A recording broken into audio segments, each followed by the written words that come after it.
Cool. So loyalty with Okendo. So today the agenda, we're going to talk a little bit about Terra Caffe's vision, about community and daily ritual around coffee and their espresso machines. Then we're going to talk about loyalty for high consideration brands, how Kate built this program. We're going to talk about the program structure. We're gonna talk about from buyer to advocate journey, reviewing like what's the customer journey for Terra Cafe, specifically with Okendo, as Kate is like a super fan. She's using us across the board, so she has a very cool use case and customer journey from reviews all the way to loyalty and referrals. So that's gonna be really cool. Then we're gonna go through the results that she has seen with her program, and then of course the live Q&A that is going to be like really, really engaging and really cool as well. Amazing. So let's kick it off. So yeah, Kate, tell us a little bit about your journey with Terra Cafe and how like the community has changed. I know you were one of the first employees at Terra Cafe. Now, 6 years later, how has the community grown? And how has have you built this community around like the daily ritual as well? Oh, I love this. Everyone, I'm Kate. I'm the Chief Experience Officer at Terra Cafe. As Millie mentioned, I've been with TK a little over 6 years, which in startup dog years is basically a lifetime. Our community has changed wildly. So when I started at Terra Cafe, we had one product. It was April 2020, so right at the beginning of COVID.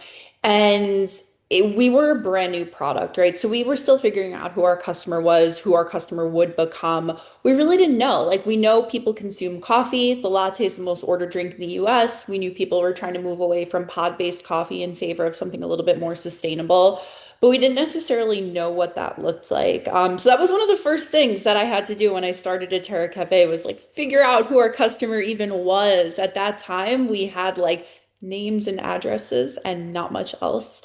Um, so, like I said, it was the beginning of COVID, right? So we enter into this time where all of a sudden coffee shops are closed. Everybody's stuck in their home. People started investing in their home, wanting to really, build spaces that they could bear to be in 24/7, because that's what the world was like then. And it started evolving. The vast majority of adults, like my husband's an outlier. He doesn't drink coffee. Most of the rest of us do. So we are selling a commodity, but to the point that somebody actually brought up in the chat, we too are a luxury product, right? Like you can get a coffee machine at Walmart, Target, Amazon for 20 bucks and call it a day. Our pricing is quite different. Our lower price point product is $800. Our higher price point espresso machine is $2,000. We do at this point sell a bunch of stuff that kind of supports those products. We are starting to build out our product portfolio.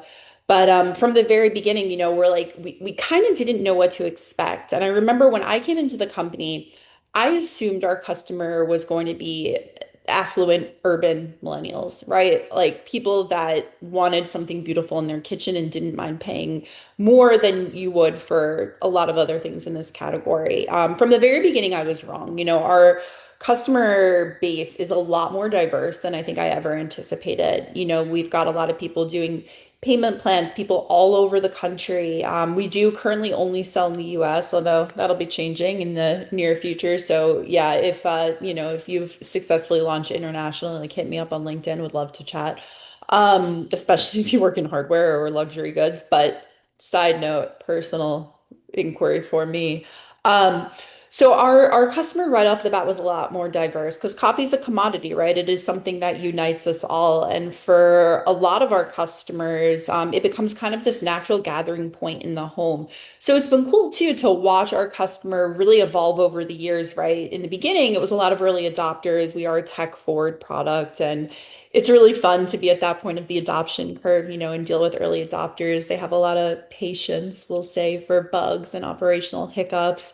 As time time goes on, we attracted a bigger audience. And we've had to make our processes and our policies and everything so much more sophisticated as our customer base has grown. But since those early days, like I mentioned, we have launched new products. We hit people in a few different areas: coffee lovers, design lovers, tech enthusiasts. And and we'll get into what that looks like in terms of loyalty and even just the other ways we leverage the Okendo products, because a huge part of it for us has been the customization, because we don't really have, by virtue of selling a coffee machine, one customer archetype. There are a few, and we need to be able to speak to all of them. That's so cool. And I love how also you place that Terra Cafe machine as like a daily ritual and how important it is to become part of like actually that ritual of your customers.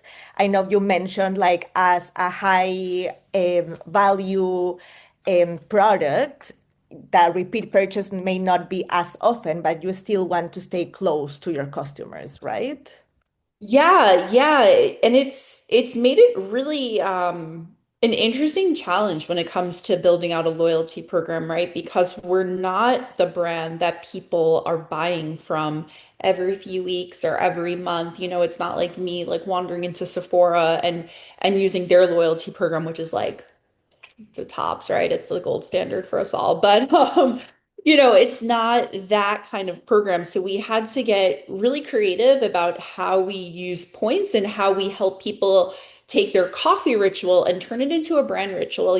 What are the different ways they can interact with us? What kind of behaviors do we want to drive? What kind of feedback do we want to collect for people? Because that's been critical to our success, is collecting feedback from our community and funneling that into product and engineering, into everything we build next, whether it be hardware or software.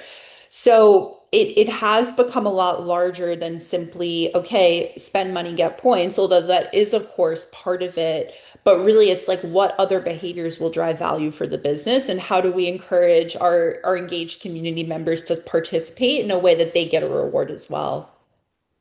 Absolutely. And I love that you just tackle on those because we are actually going to be talking about that in our next slide. So loyalty framework. So talking with you and going through our case studies, like we could easily identify these like four pillars that we've talked about. Like first one, and I really want to dive into the four of these, right? Like first one is like a connected stack with Okendo and the customer marketing platform.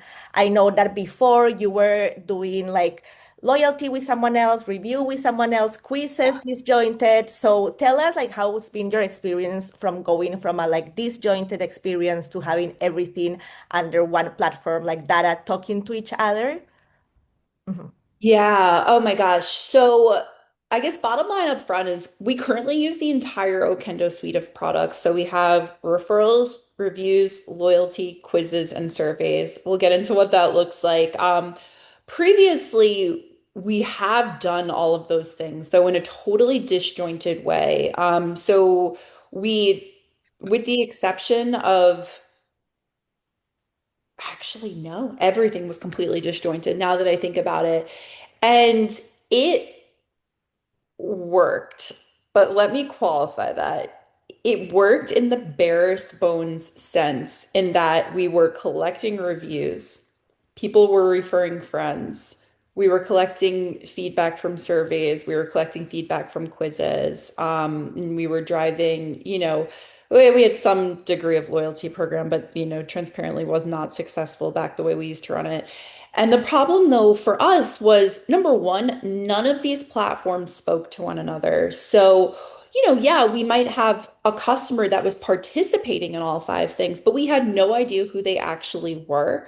So, thus, we could not segment them. There was no way to create flows in Klaviyo, or, understand that it is more likely for somebody to write a review on our machine if they've also purchased coffee for us. We had a bunch of individual data points and nothing to actually connect them.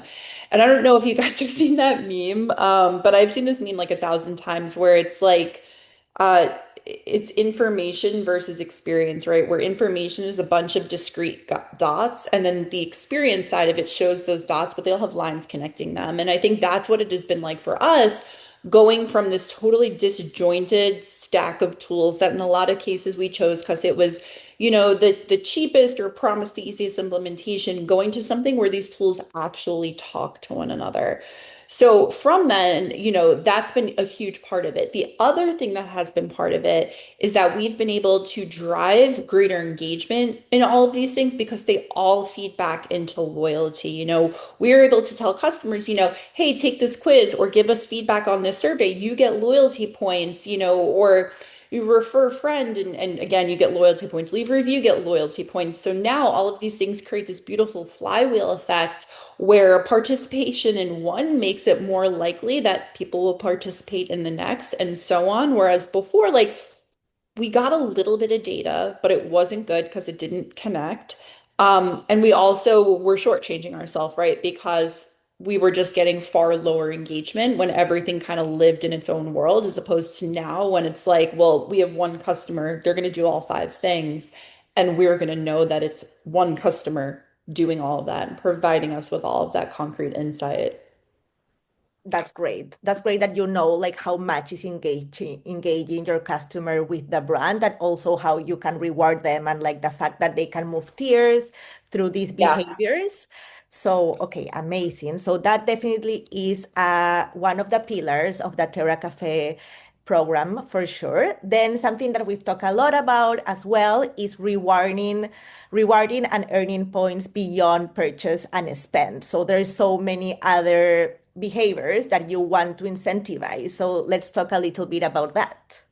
Yeah, absolutely. So we do leverage like the out of the box things that virtually every loyalty program allows you to do, right? Like follow us on Facebook, write a review, spend money, of course. One of the, I would say actually the biggest driver with why we chose Okendo is something called a custom earn rule.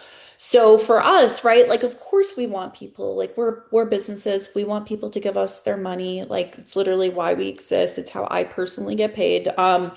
But there are a lot of other behaviors that drive value for Terra Cafe beyond just people spending money with us. Like, for example, we were able to set up a custom earn rule when we released our most recent machine last fall. We knew we were releasing it. We had a coming soon page on our homepage where people could sign up to be the first to know when we dropped what it was going to be. So we actually designed a custom earn rule that gave people points for signing up on the coming soon page. We have been able to sprinkle things like that in, and the flexibility has been great because there's certain behaviors we always want to drive. Like we always want reviews, we always want referrals, we always want repeat purchases. But for a business like ours, and I would suspect a business like most, right, there's going to constantly be natural ebbs and flows to what the business is doing, whether it's product development or a new marketing campaign. And we want to be able to take, kind of our army of engaged community members and mobilize them wherever it is we need to mobilize them for that point in time. So that's where custom earn rules have been huge. And it's also been really effective for us. Like, as I mentioned, while we do have a lot of repeat customers, it's not that kind of business model for the most part. People tend to make one massive purchase up front, and then everything else kind of like trickles in over time, right? Like maybe they'll buy some cleaning supplies or a glass, but like it's it's not going to touch on that first like $2,000 purchase. So we need to figure out how do we keep like drawing them in? How do we increase customer lifetime value? When it's such a kind of a lopsided spend, right? It's like, here's $2,000. Okay, here's my $40 order. It's a very different order of magnitude, but we do, of course, want to keep ourselves top of mind for people and keep them bringing people into the fold, right? Because when I last checked, I think it was like 36% of our new machine orders come from word of mouth. So that's huge for us. How do we drive that? Yeah. Um, so many things to touch here. And yeah, and I think like also rewarding this kind of behavior is that those actions that actually nurture the relationship and make the customers feel seen, right? Absolutely. Um, yeah, so. let's talk about the feedback loop. I want like the audience to hear about this story about the David machine. Yeah. Yeah, Oh my please. God. Yes. Yes. Okay. You guys are gonna have to excuse me if I nerd out at this point because this is my favorite part of what I get to do here, like bar none. It's the feedback loop. We, as you know by now, sell expensive espresso machines. We are constantly in product development in two ways. One, hardware, which is a much longer cycle, right? It's like, what are we going to build next? That's a long cycle, right? It's like a 2 year cycle. Um, Two is software. So one of our machines, our TK2, is a connected machine, meaning it pairs with an app on your phone. We launch quarterly firmware updates for that machine. So bug fixes, new features, better ways for the machine to work. The vast majority of what we build, whether it be hardware, software, firmware, is based on customer feedback. So we have a group of we call them our TK insiders. They've signed NDAs, they've signed waivers of liability. They get everything early, right? They're our community driven, like early adopters. They don't get compensated for it. They're just like super brand evangelists. They're my favorite group. But we have this one guy, David, who really, he loves his TK2. He's like, but I want bigger sizes. And we're like, all right, is this actually a thing that people want? Um, so we surveyed them, we asked them, we had that two-way conversation, right? We were able to have a conversation and figure out what it is that people want. And we launched this feature, we called it Dave's Drip Coffee. And it was this beautiful moment, right? Where like we kind of came full circle. Like we launched this machine that we built based on community feedback. Now we're continuing to collect those insights that are driving what we launch next. And it's just this like virtuous cycle. And it's been so cool because now, this guy Dave is one of our biggest fans. Like we see him everywhere. He's on Instagram and Facebook and Reddit and in reviews, and he's talking about how this is a brand that actually listens to their customers. It drives every single thing we build. And not to say that like we only build what customers explicitly ask us to build. There's a lot of like, let's read the market and see where, macroeconomic trends are heading, et cetera. But yeah, I mean, to the extent we can incorporate direct customer insight and feedback into what we build, like, why would we not leverage that? That would be insane to me. We'd be leaving so much money on the table, like literally and figuratively. I love that. And also making like that segment of your loyalty enrolled members like feel really heard, right? Because that's one of the perks of the program as well, like Yep. this feedback, like beta testing kind of groups. Yep. Mhm. Yeah, exactly. So anybody in that TK Insiders group is automatically placed into our top tier. It's virtually impossible to gain entry otherwise. And they've got all sorts of unique benefits associated with that, which is great because we're going to be opening up applications to that group again this summer. And now we get to say like, hey, join this group and you get this completely unique set of benefits that nobody else in our community gets. Amazing. And how many enrolled members are on this tier at the moment? Think we have about 70. Mhm. Yeah. We kept the group pretty tight. We when we opened up applications to join our insiders group, we let's just say we got a lot. The stat I always give is the acceptance rate for that group is lower than the acceptance rate for Harvard Business School. I love that. I love that bar is high. The bar is high. Okay, some interesting questions. Like, how did you find your most loyal customers? Ask Nix in the chat. Like, was from the feedback loop, or like this application process that you are mentioning? Yeah, yeah. So initially we opened up the application to everybody in our community that owned a TK2. Um, so it was just an open application. We did it as a survey. We asked them a bunch of open-ended questions, like what did they do for work? Like we wanted, of course, like a split across operating systems, different demographics, but really like why they wanted to be a part of it, and like what value they thought they could bring. Because we also wanted, a wide range of socioeconomic backgrounds, professional backgrounds, because we wanted to actually have like a representative data set of our entire customer base. And I see somebody also asked 70 people, why so small? We're a small team. We are 10 full-time employees. It is, it's we're doing a lot with the few people we are, so we need to be able to manage it ourselves. We're definitely going to be increasing it because, of 70 people, like maybe half of them are super engaged, a quarter of them are like kind of engaged, a quarter of them like fall off the face of the earth, and we want to obviously continue to foster the growth of it. But yeah, we started small. Our initial round of group was even smaller. We admitted like 25 people the first round, and then we broadened it and broadened it. And then we also had to like, cover our own liabilities a little bit, right? Because like although everybody signed NDAs and waivers of liability, we're like, oh my God, if we send out an update that's not ready and like we brick 70 machines, we're gonna have to replace them. Even though everybody like signed waivers, like you gotta do the right thing, you know?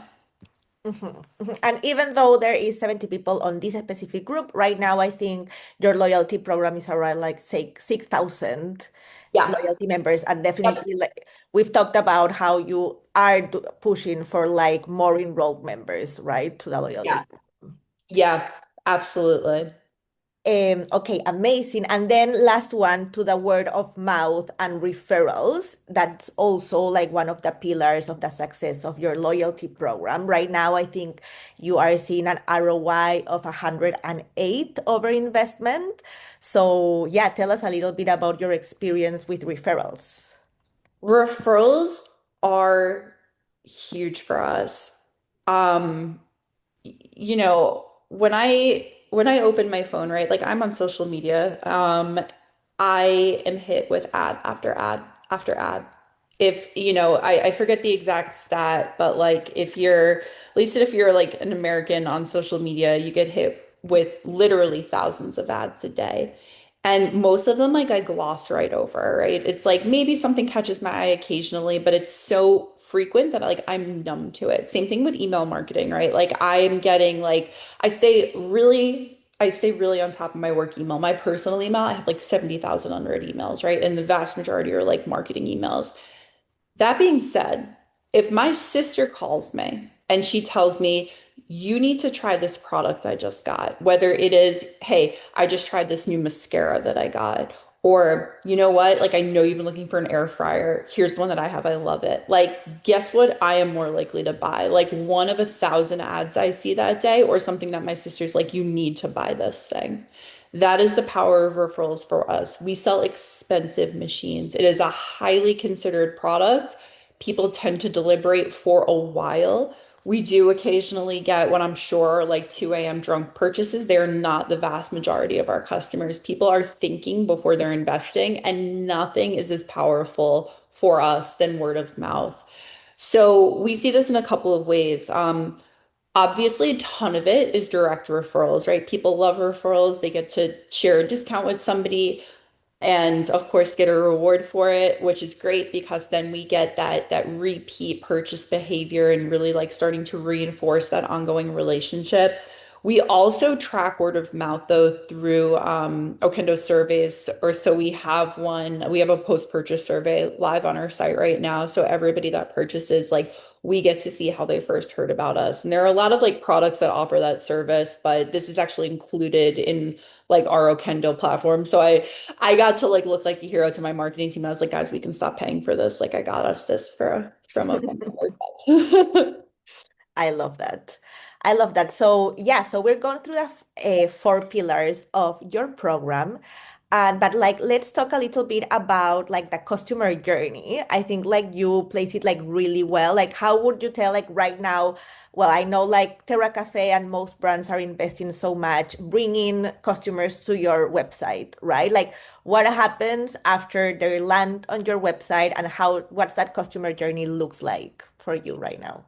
Yeah, yeah. So something that we've invested in more recently with Okendo have been quizzes. And we have those currently right now in two key parts of our page, or on our website. One is the figure out which machine is right for me quiz. Because this is just something like my team and I get a ton of questions about this. Like, what are the differences between your machines? Like, which one makes more sense for me? Like, how do I even tell what does what? And we're like, oh, actually, here's a quiz. Like, you tell us, like, tell us what you want, and we tell you what suits that. So we have seen like an unbelievable ROI on that. We also do it for coffee. We sell a bunch of different coffees from roasters all over the country, and we're able to kind of tailor it to people. And we do say we offer coffee subscription as well.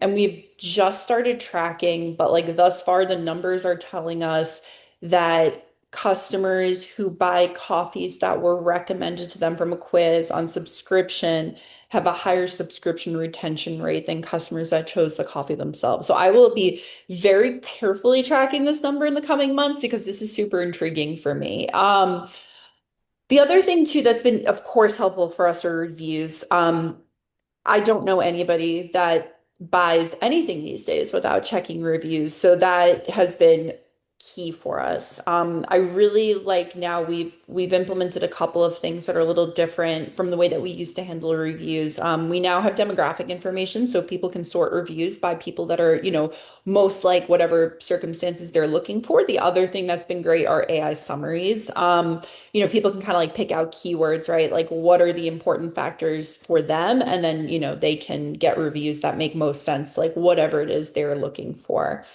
So those are our biggest what customers are hit with pre-purchase when they go to our website.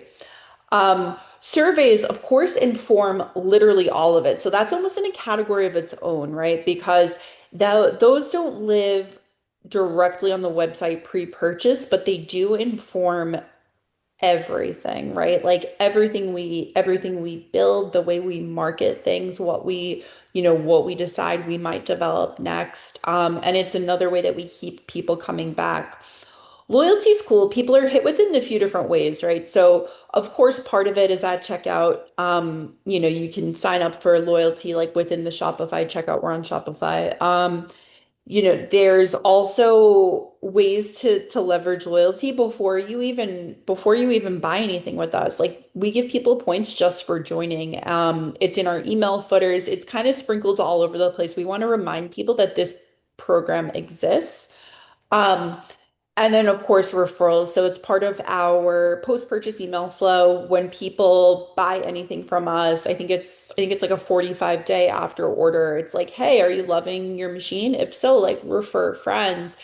And then it all kind of loops back around, right? Like that's the thing. Like this isn't, although we have to line things up linearly on a two-dimensional surface, like this is not just a straight line. Like this is a constant loop that's going, right? Because then, of course, people get their product, their pings like, hey, leave a review, and then we start back at the beginning of the cycle. Surveys are everywhere. It's as I mentioned earlier, like the feedback piece to the rest of the business is what I am personally most passionate about. So I'm like the nerd sitting there as survey responses come in, like watching them come in, refreshing the page. Like I want to know what people are saying in real time. I'm so interested in that because, for a brand like ours, it informs everything we do.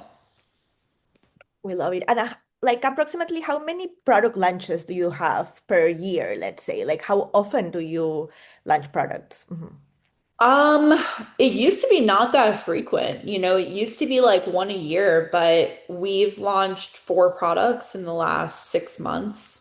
That's amazing. So, it's starting to grow over time, right? As we are able to go downstream a little bit, and just design more. It's becoming more of a family of products as opposed to like a coffee machine. Like our name used to be synonymous with espresso machine.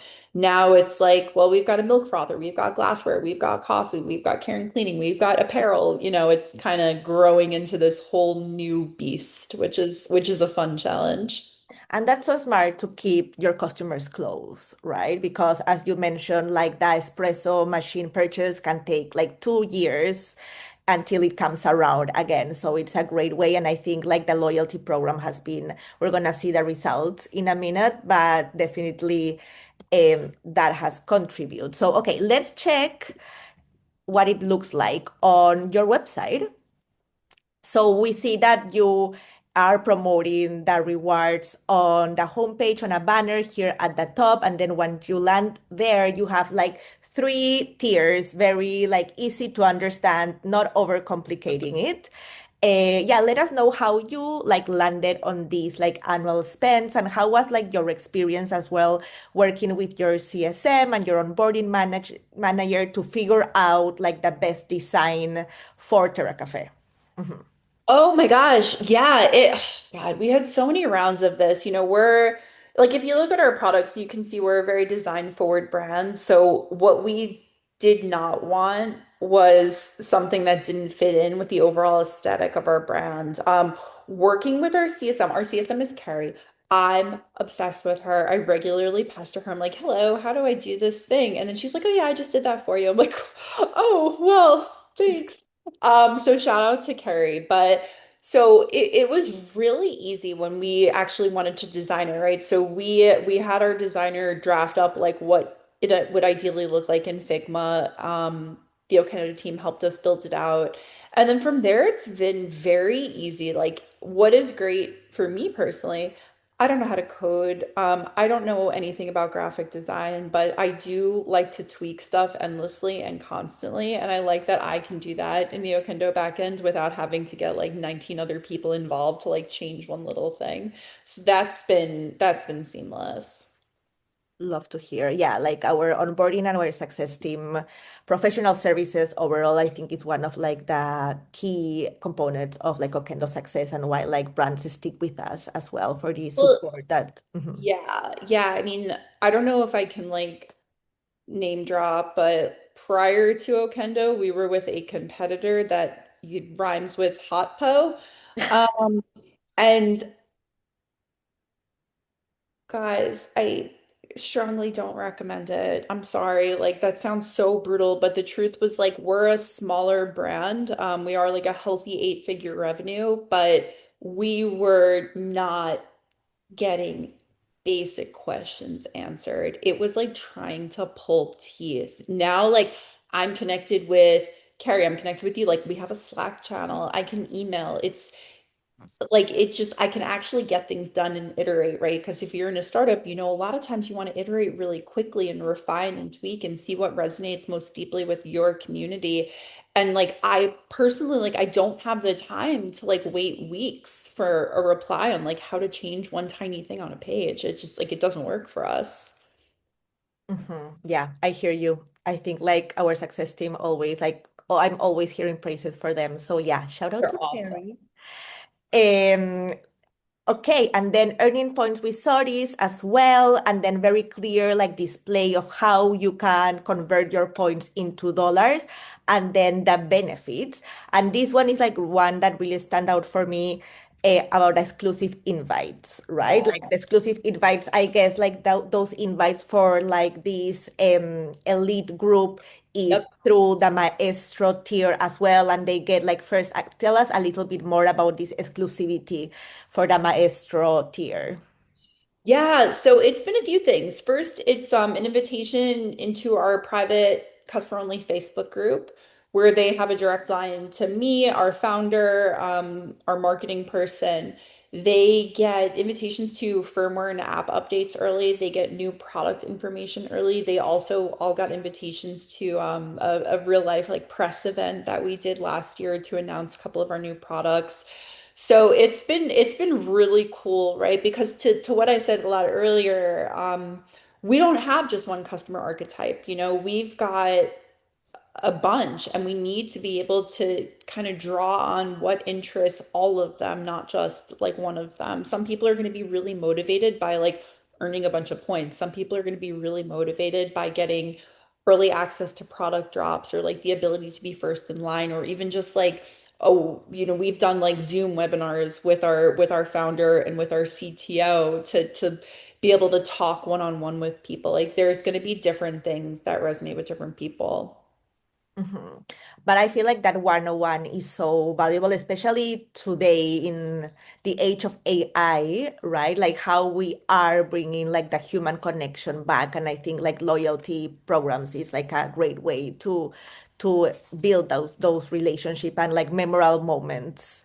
Yeah, yeah, especially those things that aren't simply transactional, right? Like we're all getting sold things all the time, and I think both, of course, like we as consumers want points and discounts and coupons, but for me, like I also want to feel connected to a brand. Like I think we're a lot more conscious, or a lot of us are a lot more conscious with our consumption. We want to support brands that we feel emotionally connected to. There are a lot of like just I don't know, like I wish I didn't spend as much money on Amazon than I do, right? But like I feel better if I'm like buying from a brand that I can get behind as opposed to just like handing my money over kind of thoughtlessly. And I think there are a lot of different ways to drive value for both businesses and consumers that are not simply transactional. 100%. 100%. Um, we are all about human connection. So let's talk about the results. So yeah, we've talked about the ROI on referrals on 108 on referrals. That's been amazing. And also like what we check is for your loyalty program, like 2 times repeat purchase for loyalty members. And when like if you increase the number of orders, there's even like a bigger repeat purchase, right? Yep. Like 3 times more repeat purchase at 5+ orders. So tell us about a little bit like how does that looks like? Mhm. Yeah, yeah. So repeat purchase has been an interesting one, and like candidly, it's been something we've been working on for years, right? Especially as we've expanded our product portfolio. And we have found that, as we provide customers with more ways to earn points, naturally when people accumulate points, like they're gonna want to spend them, right? It's just like money left sitting in the bank otherwise. So that's been huge, right? Like as we've provided people with more ways to earn points, they then in turn become more likely to like come back and buy something again because they don't want to like waste the points. Referrals, like I mean, I cannot overstate the importance of referrals for a brand like ours. Like I don't know what our revenues would look like without them, and hopefully I never have to find out. I love that. And like the fact that you can track that revenue as well to word of mouth. Now you have like that tool to be able to prove that those are coming from your customers and Yep, a good experience as well. absolutely. Mhm. And yeah, love seeing the repeat purchase because I think you are nailing there like what you wanted, having like your customers come back for maybe like smaller articles, like your glassware or your accessories or your coffee beans until that next big purchase, right? Absolutely. So maybe like the order value is not going to be the same as the first $2,000 investment, but at least you get that continuous, like they are buying for you, you are part of their ritual, and you stay top of mind. Exactly. Yeah, could not have said it better myself. Love it. Okay, Nick has another question here. How do you ramp or what tool is best used for seasonal pushes like BFCM? When you say ramp, what do you mean by that, Nick? I just want to make sure I understand, like, how do we ramp up spend, like marketing spend, or leading up to planning? I just want to make sure I'm like understanding. Like, do you mean for loyalty specifically, referrals, or I'll wait to see what Nick says in the chat. Let's see. Okay, so All of the above. Yeah, yeah, yeah, fair enough. Yeah, so we like a lot of, I'm sure, businesses, right, that you guys are representing are highly seasonal. We do almost half of our annual revenue in November and December, which is no, I love those all of the above, LOL. Yeah, hell yes. So it means like our my world has two seasons. It's Q4 or prepping for Q4. Like those are the worlds we exist in. Like we are putting in place everything for Q4 right now, right? It's June, which is crazy, but it's going to be here before we know it. So a lot of what we're doing now in prep for Q4 for a product like ours, which as I mentioned, has got like a pretty long deliberation period, it's social proof, right? It's reviews, it's incentivizing our customers to go out and become ambassadors for our brand. It's kind of starting the top of funnel now, right? Like there's of course like the ramp up in spend as we get closer in marketing and we're gonna like, okay, let's like bump up a tier in Klaviyo, etc. But a lot of what we're doing now is social proof. And that is all like really it's all powered by Okendo, right? It's like who's going to refer? Are we going to be able to build up enough reviews that it's compelling for people come, Black Friday, right? That they see what people are talking about. They see that we've got like this history of people advocating for the brand. Um, and it's also collecting the feedback now because product development is not something that happens in Q4, right? We're not developing shit in Q4. We're launching everything in Q4 that we built in the prior year, right? Basically, like we're heads down taking community feedback and seeing what we can turn around quickly enough to get it to market so it ships in Q4. So it's everything. Like we're surviving Q4, but the rest of the year is dedicated to prepping for it. Getting like all the systems in place. Like if you are thinking about a loyalty program, like you acquire so many customers that are in BFCM that you want to make sure that your loyalty program is like Absolutely. fine-tuned so that you keep those customers close to your brand after BFCM, after that big spend that probably most brands are doing at that moment for ads and acquisition, right? So I think Yeah. so getting all your systems, all your programs, everything is fine-tuned so you don't have to be like rushing last minute. And like right now is perfect Yeah. timing. I feel like if you want to build a loyalty program and have it up and ready to keep your customers engaged that are in BFCM, like now is the time. So Yeah. That's we exactly it. Yeah. right? I know that you are all prepared on your support, on your loyalty. Kate is already so prepared for BFCM. Okay, so wrapping up, we are already at time, so I'm just gonna take 3 more minutes. Like the five keys successful, like why Terra Cafe and how are they doing it? The first one, the product as a daily ritual, right? Like stay close to your customers' routine, stay top of mind. The second one, a connected tech stack that can see the full journey. You can gather data, gather your insights, loyalty that goes beyond discounts, so behaviors, rewards, exclusive access, feedback that actually ships. So listen to your customers and actually put that feedback into action, and word of mouth as primary growth channel. So this is Cate Marques' playbook for loyalty. So I really hope that you can put this into your game plan looking forward BFCM.